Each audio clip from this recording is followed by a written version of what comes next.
स्मरण मात्र से, जिनके स्मरण मात्र से तीनों ताप जो है दैहिक, दैविक और भौतिक तापों से छुटकारा मिल जाता है, ऐसे भगवान श्री कृष्ण चंद्र भगवान की अहेतुक कृपा से भागवत भक्ति योग की महाकथा जो है वह प्रारंभ होने जा रही है, जो तीनों तापों को नष्ट करने में समर्थ है।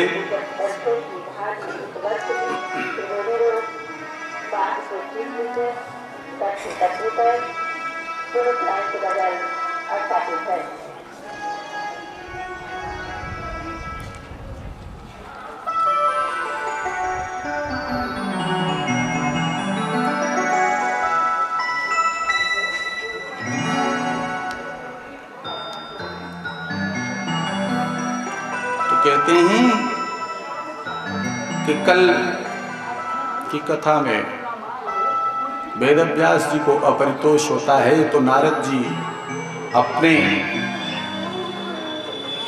पूर्व जन्म, पूर्व चरित्र की कथा को सुनाती कि मैं एक दासी पुत्र था और मेरे साथ क्या हुआ, जब माँ को सर्प ने डस लिया तो मैं भगवान में प्रयुक्त होकर, बिल्कुल स्वच्छंद होकर, और हमने जाकर मन को एकाग्र किया और चित्त भगवान में लगाया। उसका परिणाम हुआ कि अगला जन्म मेरा पुनः मैं देवलोक में उपस्थित हुआ। तो भगवत नाम का क्या अवलंब है, इसलिए हम लोग एक बार संकीर्तन करते ही पुनः प्रयुक्त होते हैं।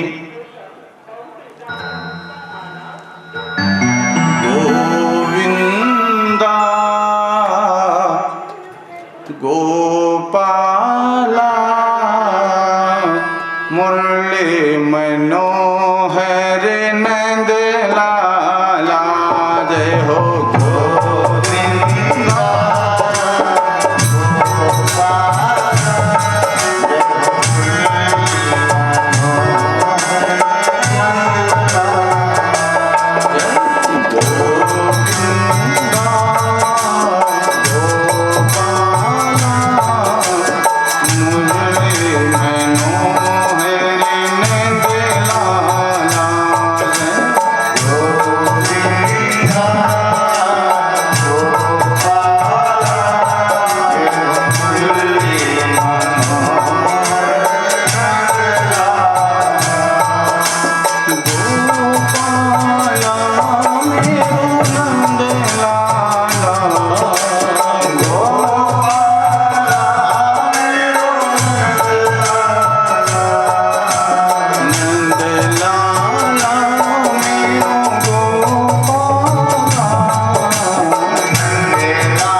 स्वानुभवात्मनः घटेतार्थ संबंध खल द्रष्टुर्वांछसा। क्या कह रहे हैं कि जिस प्रकार से जीव का संबंध किससे होता है, तो कहा अविद्या से होता है, पर यह वास्तविक नहीं है। जीव का संबंध जो है वह अविद्या से होता है, यह वास्तविक नहीं। जैसे स्वप्न का संबंध देह से होता है। तो कह रहे हैं कि सर्वश्रेष्ठ क्या है, जो ईश्वर के भजन में तल्लीन हो गया, ईश्वर की जो भक्ति करता है वही श्रेष्ठ है। कहा ईश्वर की ही भक्ति श्रेष्ठ है, यही सर्वोपरि है और यही जाने वाली है।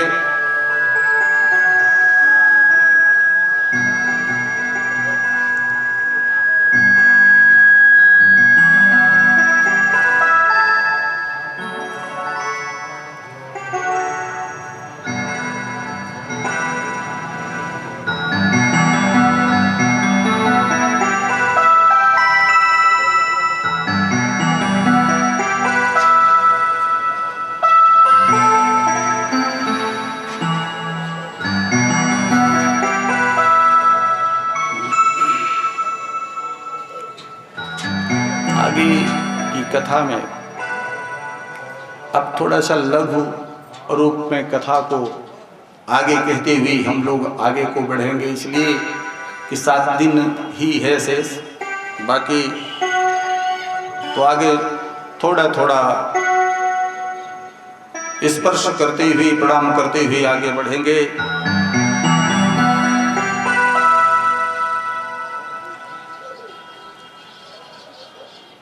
तो देखते हैं कि सुखदेव जी बैठ जाते हैं आसन पर और उनका पूजन स्तवन सब हो जाता है और वह अब प्रश्नोत्तर जो है होने लगते हैं।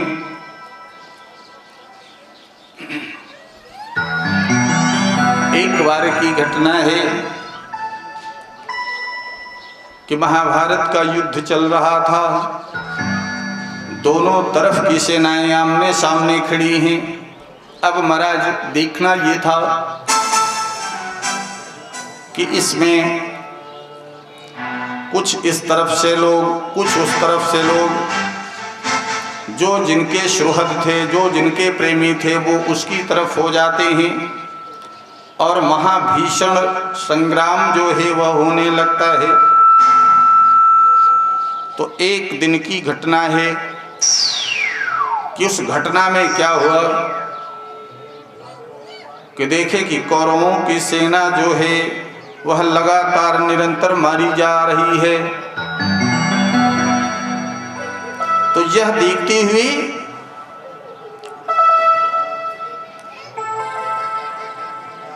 जब कौरवों का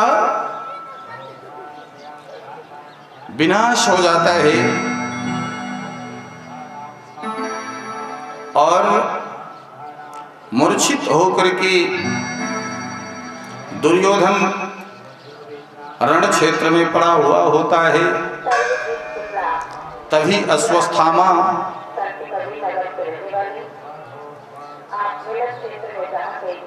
वहां उपस्थित होता है और कहता है कि मित्र मैं आपका साथ दूंगा। अरे कहा अब क्या साथ देने को क्या बचा है, मेरे तो सभी भाई चले गए, अब मेरा भी अंत समय करीब दिख रहा है। पर उसने कहा कि अब मैं 5 पांडवों का सर काट करके आपके पास ले आऊंगा। और ऐसा कह करके अश्वत्थामा वहां से चला। और जब अश्वत्थामा चलता है तो भगवान श्री श्याम सुंदर जी, हमारे नटखट कन्हैया जी, इन्हें सब कुछ पता हो जाता है कि आज ऐसा ऐसा ही होने वाला है। इसलिए कि अंतर्यामी जानती अंतर के उद्गार, जो अंतर्यामी होते हैं उन्हें तो सब कुछ पता होता है कि क्या होने वाला है और क्या नहीं होने वाला है। उन्हें जैसे ही पता लगा कि ऐसा कुछ होने वाला है तो आज पांडवों को अपनी जगह से, अपने शिविर में से हटा दिया गया। उन्होंने कहा कि सारे पांडव जो है, पांचों भाई, आज मेरे साथ में आप लोगों का निवास होगा, कुछ गुप्त मंत्रणाएं होंगी। यह बात भगवान भी कैसे कहते हैं, यह कोई समझ नहीं पाता है भगवान की लीला को। भगवान साक्षात हैं तो भी जो है वो अपनी लीला को कैसे छुपा रहे हैं कि जैसे राम जी की लीला को कोई समझ नहीं पाया, वैसे कृष्ण जी भगवान की भी लीला को कोई समझ न पाया।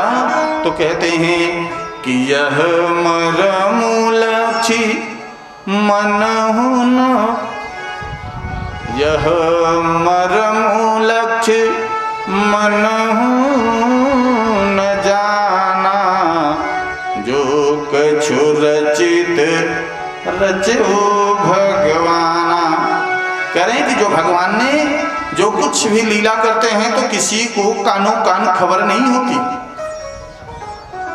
उधर लक्ष्मण जी को पता नहीं है और यहाँ पांडवों को भी पता नहीं है कि ये क्या होने वाला है। उन्होंने ऐसी माया को रचा और कहा कि आप लोग चले आओ मेरे शिविर में। कहा क्या होना है, कहा यहाँ पर हमें कुछ गुप्त योजनाएं बनानी हैं जिससे किसी को पता न रहे। तो अर्धरात्रि तक वो जागते रह गए, योजना बनाते रह गए। अरे उनको तो जानबूझ करके रोकना ही था, इसलिए उन्होंने रोक लिया। उनकी जगह पर किसको? द्रौपदी के 5 पुत्रों को सुलाया गया है। महाराज वो द्रौपदयाश्च, ये द्रौपदी के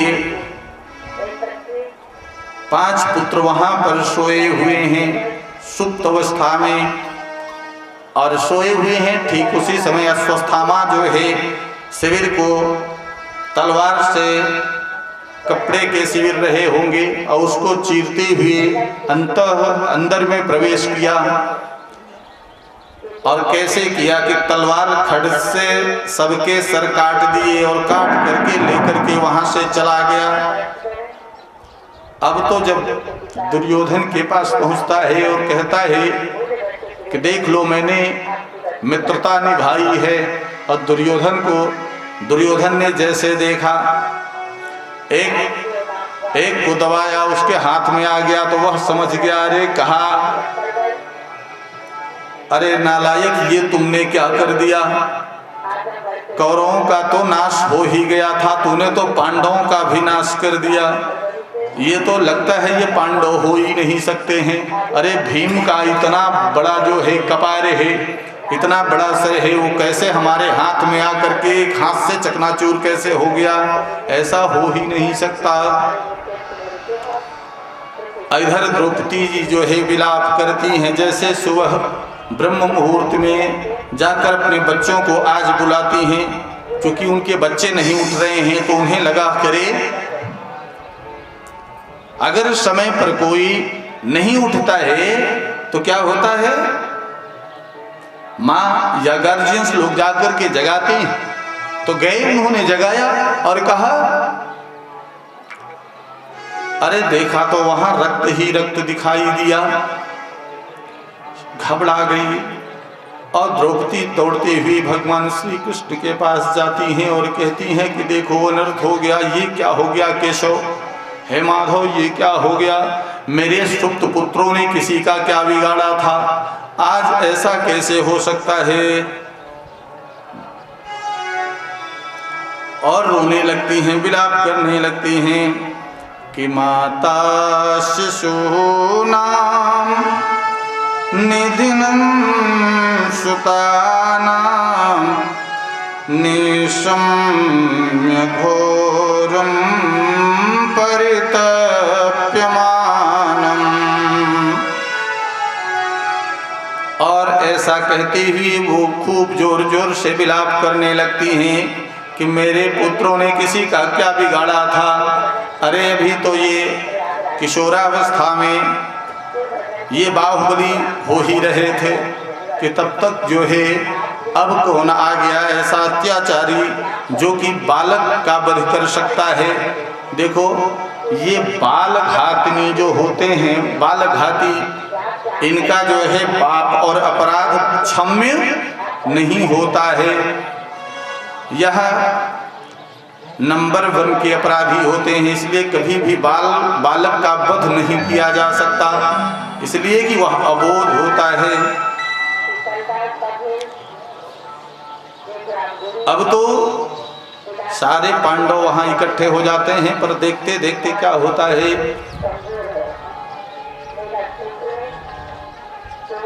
कि द्रौपदी कहने लगती हैं कि जिन्होंने वध किया है हमें उसको जिंदा या मुर्दा किसी भी हाल में चाहिए। अर्जुन ने प्रतिज्ञा किया। अब भगवान श्री कृष्ण की तरफ सब देख रहे हैं कि अब केशव की क्या कथन है, ये क्या कहने वाले हैं। तो उन्होंने कहा कि बालघाती को छोड़ना नहीं चाहिए, अत्याचारी बालघाती शस्त्रधारी इसका वध कर देना चाहिए।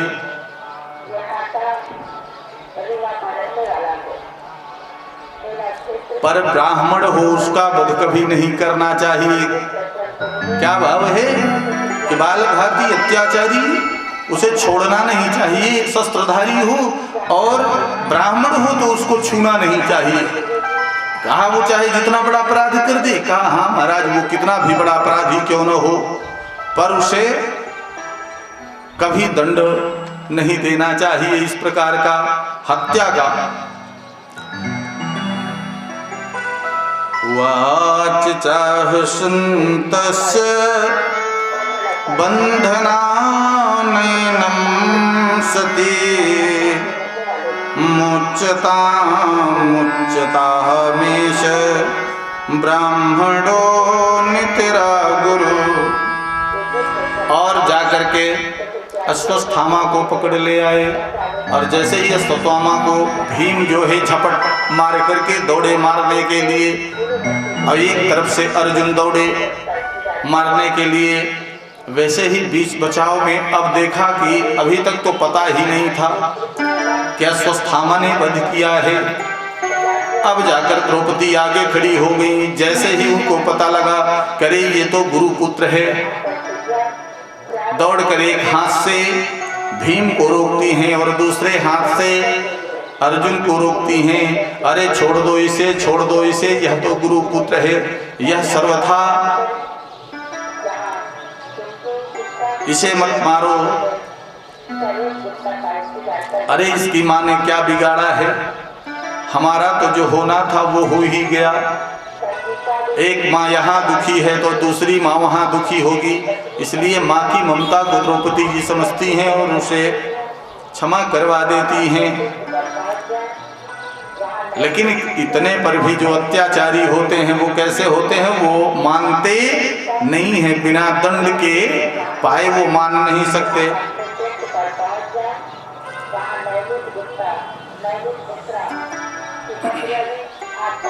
ब्रह्म बंधुर्न हन्तव्य आतताये बधार्हण मयेवो भयमाम्रातं परिपाहस्नुशासनः।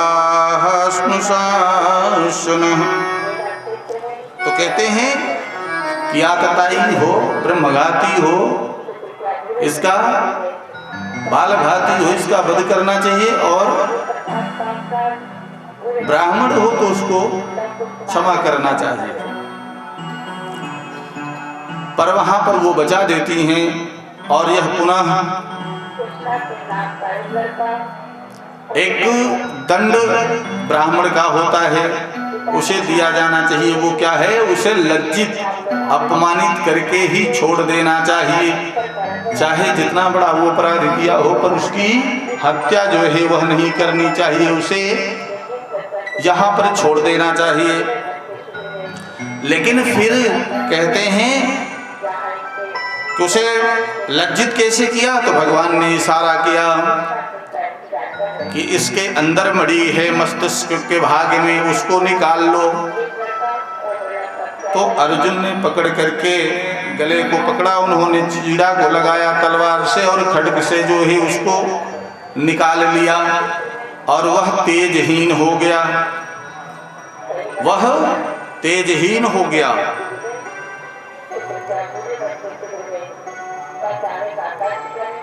पर महाराज अब दोनों तरफ से जो है,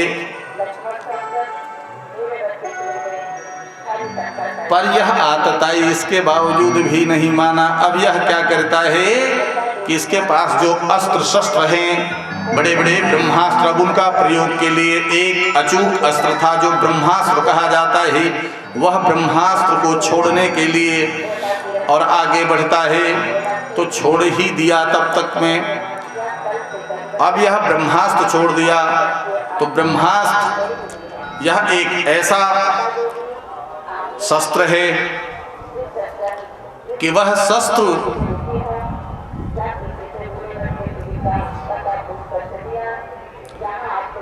ये गेट तो जरा सा खोल दो, अगर किसी को दिखाई पड़ रहा हो यहाँ अगर कोई कार्यकर्ता हो तो गेट, या गार्ड अगर बैठे हों कुर्सी पर, अगर उनको समझ में आता हो तो खोल दो या तो बंद कर दो, इतने ही लोग कथा का श्रवण करें।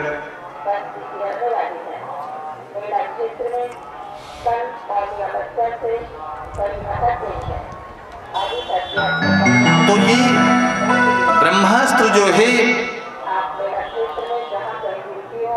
जब वह ब्रह्मास्त्र को साधा तो ब्रह्मास्त्र में देखिए, ब्रह्मास्त्र का ऐसा एक शस्त्र है कि जब यह संधान करता है तभी से जो है इसके तेज और इसका प्रभाव पड़ना शुरू हो जाता है। तो जैसे ब्रह्मास्त्र को उसने साधा, उसका आवाहन किया, वैसे ही अब किसके लिए उसने कहा कि 5 तो उसके पुत्र को हमने खत्म कर दिया है, अब एक शेष जो बाकी है वो कौन है? कहा मैं कौरवों का नाश हो गया है तो पांडवों का भी नाश कर देता हूँ। अब ये दोनों वंश नहीं रहने वाले हैं, पर ऐसा कोई हो सकता है क्या कि जाको राखे साइया और मार सके ना कोई, बाल न बांका कर सके जो जग बेरी हो। ये कहा जाता है कि भगवान जिस पर कृपा करते हैं उसे उसका वध कौन कर सकता है? जिसके रखवाले वो हों उसका हो सकता है अहित? नहीं हो सकता है। इसलिए भगवान पर भरोसा और विश्वास करना चाहिए कि हमारी रक्षा भगवान के ही द्वारा की जा रही है, हमारा भरण पोषण परमात्मा के ही द्वारा हो रहा है, हमारे जो भी क्रियाकलाप चल रहे हैं सब पर परमात्मा की दृष्टि बनी हुई है।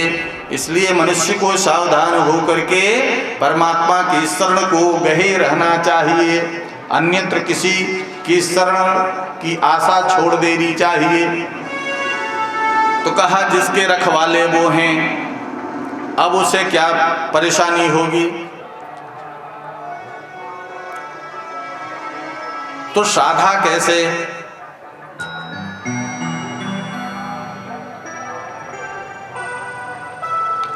उत्तरा के गर्भ में, उत्तरा का एक गर्भ है और उस गर्भ का उसने मंत्रों द्वारा आवाहन करके और ब्रह्मास्त्र को छोड़ दिया। परिणाम ये हुआ कि वह दग्ध हो गई, तेज से तपने लगी और दौड़ती हुई कहती है अभिद्रवति मामीश सरस तत्वा यशो विभो कामं दहतु मानाथ मामे गर्भो निपात्यताम। और दौड़ी चली जा रही है उत्तरा और भागी जा रही, हे नाथ मेरी रक्षा करो, मेरे गर्भ की रक्षा करो, मैं जल रही हूँ, यह जो ब्रह्मास्त्र यह मुझे जलाने आ रहा है। और ऐसा कहते हुए भगवान की शरण में चली जाती है। पाहि पाहि महायोगिन देव देव जगतपते त्वद्भयं पश्ये यत्र मृत्यो परस्परम। हे योगियों के योगी, हे महायोगी, आप ही मेरी रक्षा कर सकते हैं, अन्यत्र इस संसार में कोई किसी की रक्षा नहीं कर सकता। हे शरणागत। और ऐसा कहते ही भगवान की शरण को उत्तरा ने गह लिया और ठीक वैसे ही उत्तरा ने जैसे समर्पण कर दिया अपने आप को भगवान के चरण में, वैसे उसकी रक्षा हो जाती है। ऐसी रक्षा की मैंने कई बात आपको बताई है कि आपकी भी रक्षा परमात्मा ने किया है। कभी अचानक कोई घटना घटने वाली होती है और आपके आंख बंद हो जाती है आपकी, और इसके बाद आंख बंद होने के बाद अगर आंख बंद हुई और भगवान का नाम निकल आया, प्रभु मेरी रक्षा करो, हे राम मेरी रक्षा करो, हे ईश्वर मेरी रक्षा करो, मैं तो ऐसा लगा और आंख बंद हुई तो आप देखते हैं कि हम किनारे से उस पार हो चुके हैं। वह जो आपघात जो आने वाला था, बड़े से बड़ा आपघात, वह टल चुका है। इस प्रकार जो है, तो सिर्फ अगर इतने के लिए ही भगवान का स्मरण नहीं करना चाहिए कि अगर हमारी मृत्यु हमें अपने स्वार्थ के लिए ही परमात्मा को हम पुकारें और बुलावें, ये गलत है। हमें ऐसा प्रेम करना चाहिए कि जब परमात्मा हमारी इस प्रकार से सहायता करते हैं, हमारा पालन करते हैं, भरण करते हैं, पोषण करते हैं, हमें जीवन देते हैं, तो मैं परमात्मा की ही शरण गह लूं। इस प्रकार से तो भगवान अंतर्यामी क्या किया, उन्होंने अंगुष्ठ के समान होकर के और उत्तरा के गर्भ में प्रवेश कर गए और अपने सुदर्शन को आगे कर दिया। वह आया पर कुछ बिगाड़ नहीं सका, कुछ नहीं बिगड़ा, और उसका जो समय था वह पूर्ण भी हो गया। भगवान तब तक प्रवेश किए रहे और उसकी रक्षा करते रहे। ऐसे रक्षा करके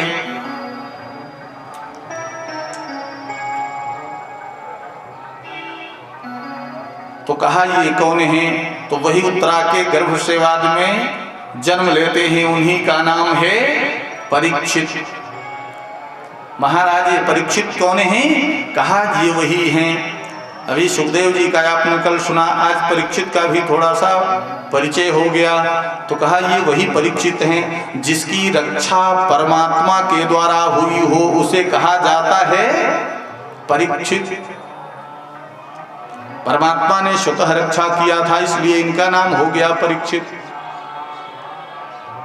एक बात और आती है कि जिसकी बहुत परीक्षा हुई हो उसका भी नाम परीक्षित होता है।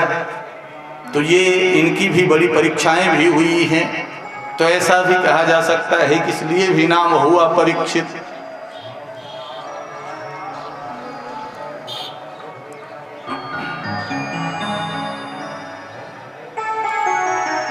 अब तो महाराज जब इससे रक्षा हो गई और ये वही परीक्षित जी महाराज हैं, अब आगे बढ़ने लगे तो कुंती आती हैं और कुंती भगवान का स्तवन करती हैं। कैसे? कुंती से बड़ा कोई भक्त नहीं है। पूछो क्यों, क्या हुआ? कुंती ऐसी कौन सी भक्त है? पांडवों में तो सब हैं, पर महाराज जो भगवान न रहे, भगवान धरा धाम करके धरा छोड़ दें और उसके बाद वह भक्त भी धरा छोड़ दे तो वो श्रेष्ठ भक्त कहलाता है। ये बड़ी सुंदर सी बात है कि जब तक परमात्मा का विग्रह यहाँ पर है तब तक तो हम भी हैं बने, और जैसे हमें यह पता हो जाए कि अब परमात्मा हमें छोड़कर चले गए तो हमारी शरीर का क्या औचित्य है, क्या मतलब है। तो कहा कुंती वैसा ही कर रही है कुंती ऐसी भक्त है भगवान की कि 12 भागवतों में उसका वर्णन श्रेष्ठ होकर के आता है। अब तो भगवान सबकी रक्षा करती हुई कुंती ने कहा, जब भगवान युधिष्ठिर को राज दे दिए, राजा बना दिए और वहां से चलने लगे, कहा अब मैं द्वारिका जा रहा हूं, अपनी भी राजधानी देखूंगा, वहां क्या हाल समाचार है, कैसे चल रहा है। अरे बुआ मुझे जानी है, अब आदेश दे दो। और जैसे ही तो वह हाथ जोड़ करके कहा, हे प्रभु आप कहाँ जा रहे हो छोड़कर हमें? जब जब हमारे ऊपर विपत्तियां थी तब तब आप हमारी सहायता करते रहे, सहायता किए कि नहीं? कहा मैंने कौन सी सहायता कर दी? कहा अरे जब विष भरा मोदक भीम को दिया गया तब आपने वहां पर भी रक्षा किया हमारे पुत्रों की, और लाक्षागृह में जब आग लगाई गई प्रभु तब भी आपने रक्षा किया।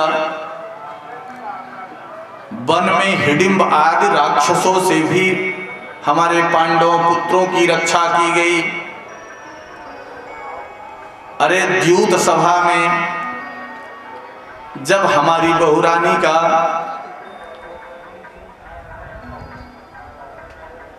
जब हमारी बहुरानी के साथ उसका अपमानित करने की कोशिश की गई तब भी आप हमारे साथ खड़े रहे। दिव्यास्त्रों से हमारी रक्षा किया, ब्रह्मास्त्रों से हमारी रक्षा किया, अश्वत्थामा के ब्रह्मास्त्र से भी आपने हमें बचाया है। तो प्रभु आपकी तो बड़ी अहेतुकी कृपा जिन जिन भक्तों पर होती है आपकी लीला। लेकिन आज आप दुख था तब तक तो आप मेरे साथ में थे। क्या होता है, इसीलिए कहा जाता है कि दुख में दुख से घबराना नहीं चाहिए। क्यों? कहा कि दुख में आप ईश्वर के समीप पहुंच जाते हो। कहा हम ईश्वर के समीप कैसे पहुंचते हैं दुख में? कहा दुख में आप ईश्वर के समीप इसलिए पहुंचते हो कि आप उनके नाम का अवलंब ले लेते हैं, नाम का आश्रय ले लेते हैं, और दिन रात दुखी रहते हैं तो आप भगवान भगवान ईश्वर ईश्वर राम राम कहते रहते हो, इसलिए भगवान आपकी रक्षा करते हैं। पर जब सुख की घड़ी आती है, बेला आती है, तो आप उन्हें निकाल के बाहर कर देते हो, भूल जाते हो। इसलिए भगवान के सुख में दूरी बन जाती है। तो कहा क्या करना चाहिए? कहा जैसे आप दुख में भगवान को याद करते हो, वैसे दुख में सुख में भी भगवान को जो याद करता रहता है वही श्रेष्ठ भक्त कहलाता है।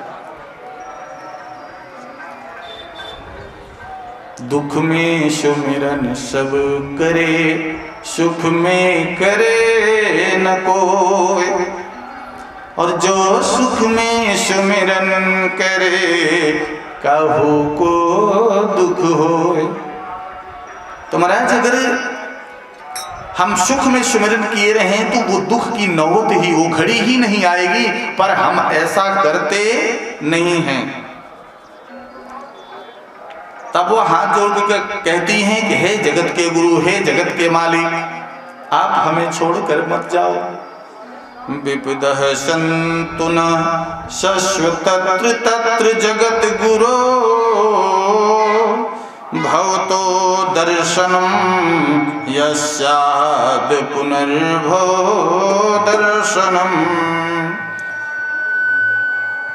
क्या कहा कि अगर आप जा रहे हो छोड़कर तो एक हमें वरदान दे दो। कहा क्या वरदान है, बोलो। तो कहा वरदान ये है, अब वरदान दें तो मैं सबको दूं। तो कहा ठीक है, पहले आप ही मांगो। तो कहा मुझे विपत्ति दे दो। कौन मांगेगा जी? है कोई सामर्थ्यशाली जो भगवान खड़े हो तो कोई विपत्ति मांगे, दुख मांगेगा कोई? है मांगने वाला? नहीं। सब अपने काम की बात करेंगे। लेकिन इसलिए वो महान है भक्त कि वो दुख मांग रही है, विपत्ति मांग रही है कि आप मुझे विपत्ति दे दो। और अगर आप विपत्ति दे देते हैं इसलिए कि विपत्ति दे देंगे तो आप जाओगे ही नहीं हमें छोड़कर। कितना लगाव है, कितना प्रेम है, हम दुख सह लेंगे पर आपको अपने हृदय में धारण किए रहेंगे। आपसे हम दूरी हमारी नहीं हो सकती, हम आपसे दूर नहीं रह सकते हैं। हम विपत्ति सहना मंजूर है पर आपसे हमारी दूरी बनना मंजूर नहीं है। कहा क्यों?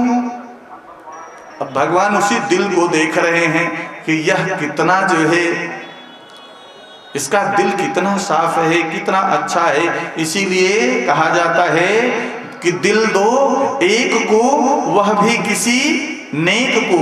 ये मंदिर का प्रसाद नहीं है जो बांटे हर एक को।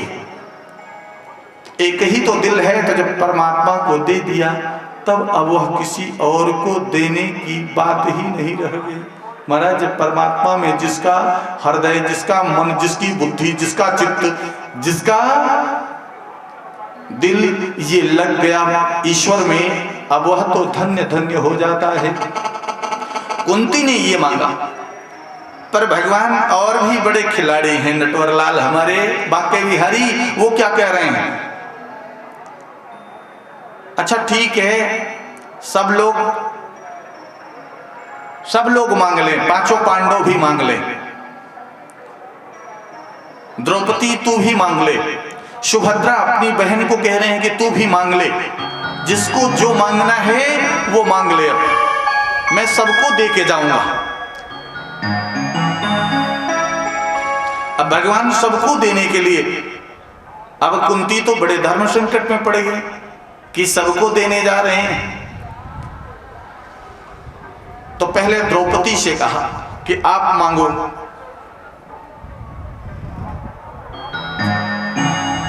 तो द्रौपदी, कुंती जो हैं द्रौपदी से सशंकित नहीं हैं। द्रौपदी ने क्या मांगा कि हे भगवान, अगर देना चाहते हैं तो मुझे अपनी अहेतुकी भक्ति प्रदान कर दें जिससे मेरा उद्धार हो जाए। कुंती बड़ी प्रसन्न हुई। कुंती जी बहुत ही प्रसन्न हुई कि अरे ये तो भक्ति को मांग लिया। फिर अर्जुन से कहा तुम भी मांग लो। हे मित्र, हे सखा, तुम्हें क्या चाहिए, तुम भी मांगो। अब उनसे जब मांगने की बारी आई तो वो उन्हें भी देने लगी। उन्होंने कहा कि मैं भी यही मांगना चाहता हूं कि मैं जब भी जन्म लूं तो आप में मेरा बुद्धि, मेरा मन, मेरा चित्त आप में ही लगा रहे। उनको भी दे दिया। अब इसके बाद युधिष्ठिर ने मांगा, नकुल सहदेव ने मांगा, सब ने मांगा और सबको दिया। अंतिम क्षण में सुभद्रा से कहा कि तू भी मांग ले। सुभद्रा से कहा कि तू भी मांग, क्या मांगना चाहती है बहना? तो उन्होंने कहा, अब डरने लगी कुंती कि कहीं ऐसा न हो कि ये मेरी बहू अपने भाई से सांसारिक सुख वैभव वो मांग ले, सांसारिक सुख वैभव यह मांग ले। ऐसा अभी तक तो कोई मांगा नहीं, ऐसा ना हो कि इसके मुंह से कहीं ये निकल जाए। पर सुभद्रा ने क्या मांगा?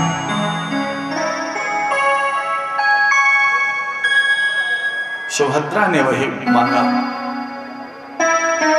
कहा मेरा चित्त आपके ही चरणों में सदियों लगा रहे। मैं आपकी जैसे प्रिय बनी थी वैसी हर समय आप मुझे बनाए रखो, अपने से अलग मत करना, आप कभी मुझे भुलाना मत। मैं भुला दूं तो भुला दूं, पर आप मेरी बागडोर को पकड़े रखना।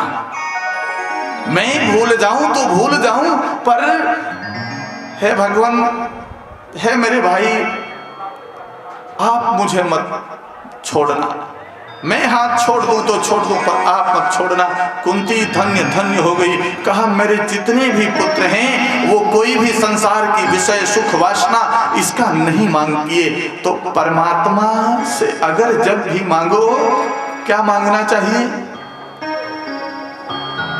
विषय सुख के लिए परमात्मा से मत मांगो। जो मिलने वाला है वो आपको मिलेगा, वो विषय सुख मिल जाएगा। पुत्र पौत्र नाती पोते धन दौलत आडंबर ये भगवान से मत मांगो। जब भी भगवान से मांगना हो तो भगवान की भक्ति मांगो, भगवान की भक्ति मांगो कि भगवान आप अपनी शरण में हमें रखिए, हमें अपने पास में रखिए। हम आपकी हमारी बुद्धि चित्त अहंकार ये सब जो है इसमें बना रहे।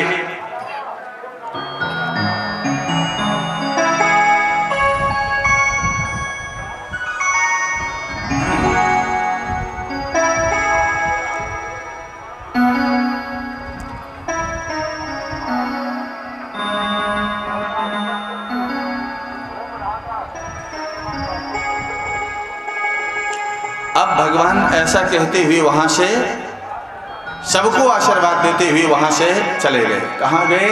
द्वारका जाने लगे।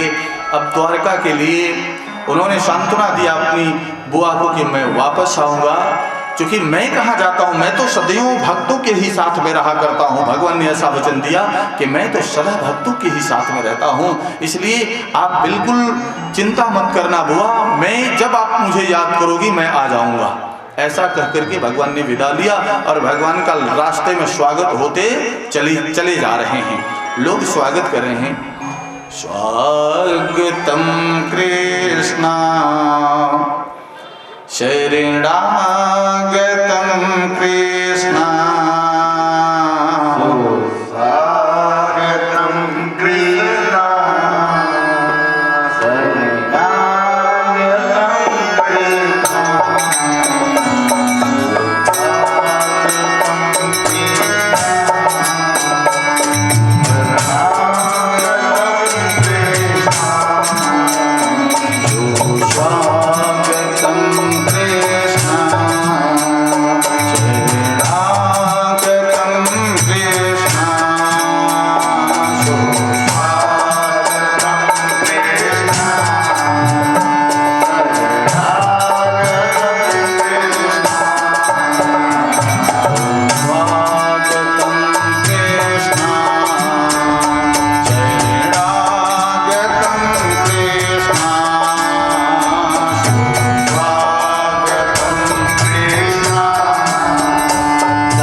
अच्छा इधर एक और अलौकिक घटना घटी।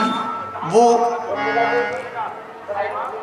युधिष्ठिर जी महाराज एक बार देखा अपने शिविर में नेत्र बंद किए गए, भगवान से मिलने के लिए, कृष्ण जी से मिलने के लिए गए उनके शिविर में, तो देखा कि वो भी ध्यान कर रहे हैं, वो भी ध्यानामग्न हैं।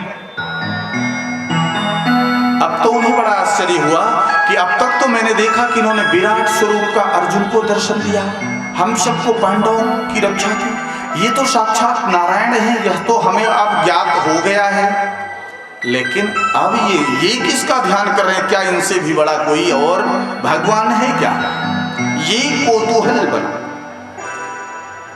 कि क्या इनसे भी बड़ा कोई भगवान और भी है? तो उन्होंने तत्क्षण एक कार्य किया जल्दी। तो भगवान तो समझ गए, उनकी नेत्र खुल गए। पूछा क्या बात है? मुस्कुरा करके पूछा क्या बात है? अरे कहा अब तो मुझे और संशय हो गया। कहा क्या संशय, किस बात का?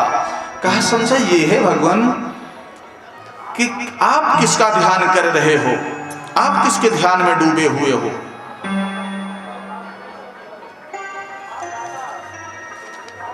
तो भगवान हंसने लगे। कहा देखना चाहते हो मैं किसके ध्यान में कर रहा हूं? कहा हाँ। कहा ये यथा माम प्रपद्यन्ते तास्तथैव भजाम्यहम्।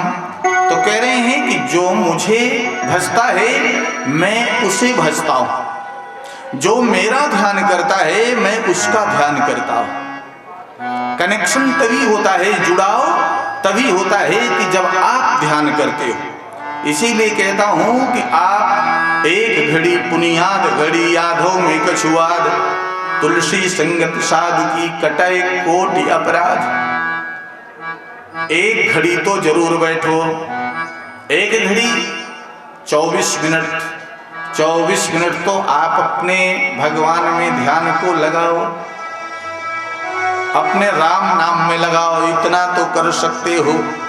तो कहा कुछ न कुछ घड़ी आप वहां पर लगाओ, और उससे नहीं अब तो आधी घड़ी 12 मिनट। कहा आधु में पुण्य। अच्छा इतना भी समय नहीं तो 6 मिनट तो निकाल सकते हो। तो महाराज अब इससे भी क्या कम गृहस्थ आश्रम वाले को मिल जाए। तो यह भाव आया, तो उन्होंने नेत्र बंद किया तो बताया। कहा हाँ देखो मैं किसको। कहा आओ आपको दिखाते हैं। समस्त पांडवों साथ में द्रौपदी को ले गए और कहा कि एक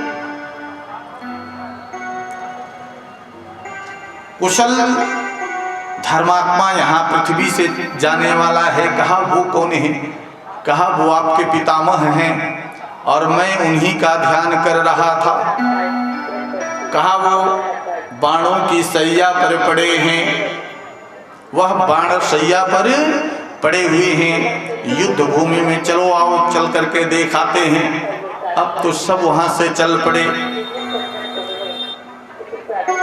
तो कहा अब इन्हीं से प्रश्न करो, जो तुम युधिष्ठिर जो तुम्हें संशय हो, ये धर्म यहाँ से जा रहा है, जो धर्म की बात पूछनी है इन्हीं से पूछ लो। तो द्रौपदी बड़ी जोर से हंसी और कहा लो अरे ये सबसे बड़े धर्मात्मा हैं। जब मेरा चीर हरण हो रहा था दुशासन, तब ये धर्म की वहां बात नहीं बताए, आज कहते हो कि ये सबसे बड़े धर्मात्मा हैं, चले जा रहे हैं।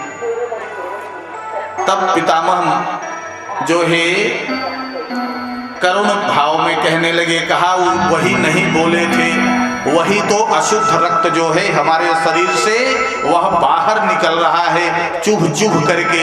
अगर काश मैं बोल दिया होता तो आज इस गति को नहीं प्राप्त होता, यह बाणों की सजा मुझे नहीं मिलती। तो देखो कर्म का जो फल है वह अवश्य प्राप्त होता है। अवश्य में भोक्तव्यम कृत कर्म शुभाशुभम। मनुष्य अपने किए हुए कर्मों के फल को अवश्य ही भोगना पड़ता है। अच्छा करेगा तो अच्छा, बुरा करेगा तो बुरा, ये फल उसको भोगने ही पड़ते हैं।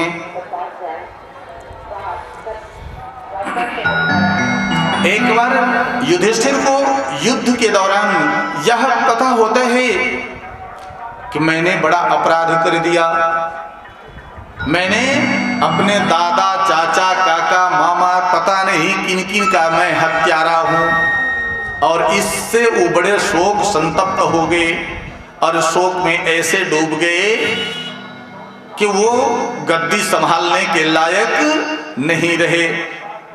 अब शोक निवृत्ति के लिए ही भीष्म पितामह के पास भगवान उनको लेकर के आ गए और कहते हैं अब आप देखो इनसे पूछो। इति भीतः प्रजाद्रोहात् सर्वधर्म विवेत्सया ततो विंशनं प्रागात् यत्र देवव्रतोस्पतत्।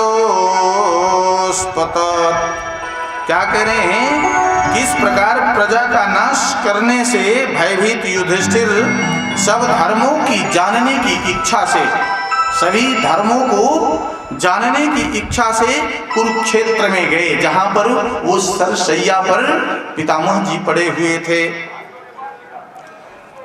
तब पितामह ने बड़ी सुंदर सी बात कही। क्या कहते हैं? तथाप्येकान्त भक्तेषु पश्य भूपानुकम्पितं यन्मे सत्यजतः साक्षात् कृष्णो दर्शनमागतः।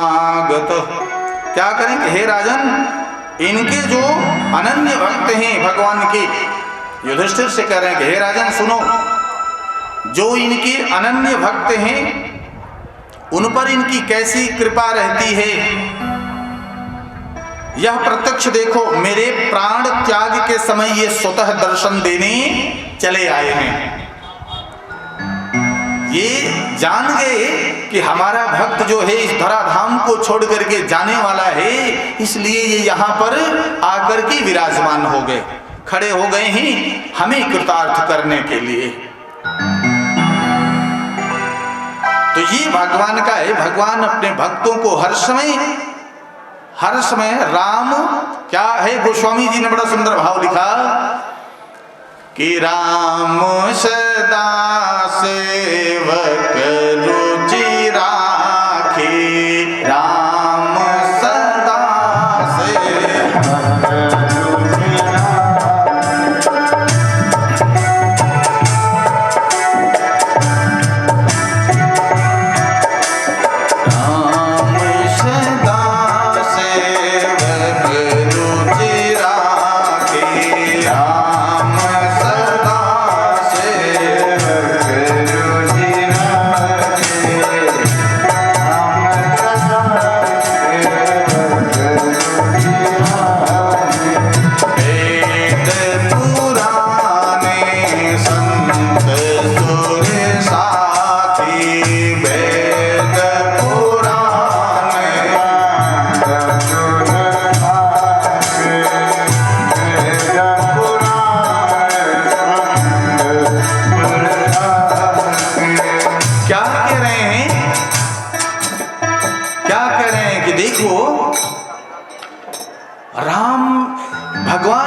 बड़ी बात कही राम, और एक बार नहीं, राम सदा सेवक रुचि राखी। क्या कह रहे हैं? सदा के लिए जो भगवान का एक बार सेवक बन जाए, भगवान की सेवा की जो जिम्मेदारी उठा ले, जो उनमें अपने मन को लगा दिया, तो आप समझो मेरे ठाकुर जी कह क्या रहे हैं कि मैं सदा उसकी जिम्मेदारी लेने के लिए मैं तैयार बैठा हूं। सदा के लिए वो भगवान का हो जाता है। ये कितने दयालु हैं कि राम सदा सेवक रुचि राखी, सदा से वो सेवक का रुचि जो है उसके रुचि के अनुसार उसको सब कुछ देते चले आ रहे हैं, जो जो वो चाहता है। पर भगवान का तो आप हो जाओ। इसीलिए बार बार कहा जाता है कि आप अपनी प्रीति, अपना रिश्ता, अपना सब कुछ भगवान पर छोड़ दो और भगवान से अपना संबंध स्थापित कर लो। अपने आप को भगवान, अगर आपने संबंध स्थापित कर लिया तो समझ लो कि कृपा हो गई भगवान की। बस संबंध बनाने की देर है और उसके बाद तो वो सुनना शुरू कर देंगे। तो इस बात को भीष्म पितामह ने कहा, अरे राजन आप देख तो लो इनकी कैसी अहद की कृपा है कि यह जानते थे कि अब मेरा भक्त इस संसार को छोड़ना चाहता है। उन्हें इच्छा मृत्यु का वरदान था और कहा इसलिए जो है यह मुझे अंतिम समय में दर्शन देने आ गए हैं। ये कैसी भाग्य है कि स्वतः भगवान चल करके अंतिम समय में दर्शन देने के लिए भक्त के साथ में बने रहते हैं। तो कहते हैं कि यस्य स्मरण मात्रेण जन्म संसार बंधना विमुच्यते नमस्तस्मै विष्णवे प्रभ विष्णवे। जिसके स्मरण मात्र से ही जन्म मरण का जो है चक्कर छूट जाता है, जो नाम अंतिम समय में कहते हैं कि आ गया, तो वह संसार के मरण और जन्म के बंधन से छूटकर मोक्ष को प्राप्त हो जाता है। ऐसे श्री कृष्णचंद्र जी भगवान को बारंबार प्रणाम है।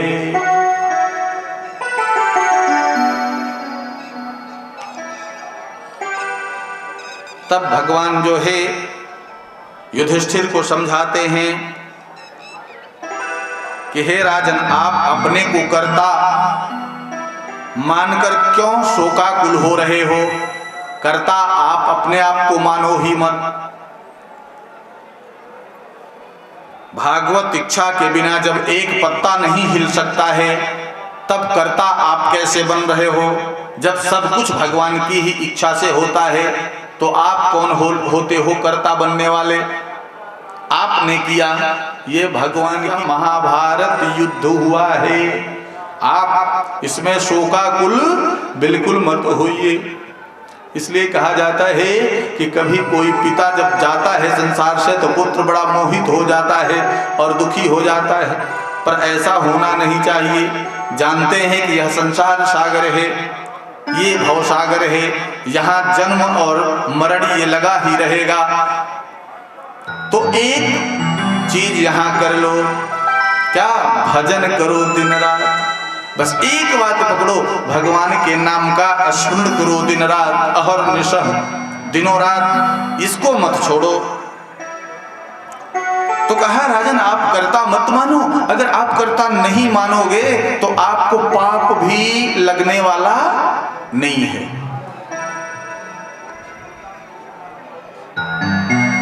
और कहा, इतने महारथियों को आप मार सकते हो क्या? ये वध आपके बस की बात है। जब आप एक चींटी का वध नहीं कर सकते तो इतने महारथियों का आपसे क्या वध होगा? द्रोणं च भीष्मं च जयद्रथं च कर्ण तथा नान्यपि। कह रहे हैं कि इतने बड़े बड़े महारथी जो हैं, इनका वध आपसे संभव नहीं है। यह मारने वाला यह आपके साथ में खड़ा है। जब द्रोण भीष्म जैसे योद्धा को कौन पराजित कर सकता है? कोई संसार में दूसरा ऐसा है ही नहीं। महाराज इस प्रकार से कहते हुए ये आगे बढ़ते हैं और अंतिम में इन्हें उपदेश करके समझाते हैं कि राजन, आप अपने को कर्ता मान कर जा करके आप बस ऐसे बैठे रहो, राजा बनकर ऐसे बैठो जैसे कि आप राजा हो ही नहीं। तनिक यह भी ना भाव आ जाए कि मैं राजा हूं, ये मैं का शब्द हट जाए। आप यह समझो कि आप सेवक हो। क्या हो? आप सेवक हो। हमें मालिक ने नियुक्त कर दिया है, जिम्मेदारी दे दिया है और हम उसको निभा रहे हैं। तो ये बहुत गृहस्थ आश्रम वालों को यही समझना चाहिए कि भगवान ने, हम मालिक नहीं हैं, हम पिता भी नहीं हैं, हम माँ भी नहीं हैं, हम फिर कौन हैं? कहा कि मालिक तो हमारा वो है, सबका जगत पिता वो है, जगत माता वो है, हम तो निमित्त मात्र हैं। भगवान के आदेशानुसार इनको जन्म देने के लिए ही हम इस संसार में आए हुए हैं, बच्चों को पालन करने के लिए आए हैं। ये कर भगवान रहे हैं पर हम निमित्त हैं। ऐसा गृहस्थ आश्रम को मानना चाहिए। जितने भी सारे लोग हैं वो मालिक बनकर न बैठे, कभी भी भूल ऐसी धृष्टता ना करें।